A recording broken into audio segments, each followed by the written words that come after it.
Take more than a day to respond to text messages? It doesn't make sense because when was the last time you didn't check your phone for over a day? Probably never. Or maybe I'm just chronically online. But anyways, one time someone told me they just don't have the energy to reply.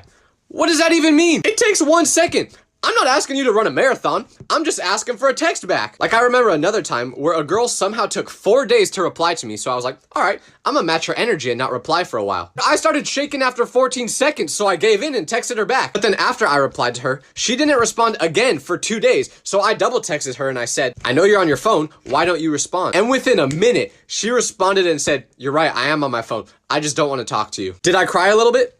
Yeah. But at least she texted me back quickly. I'm so delusional.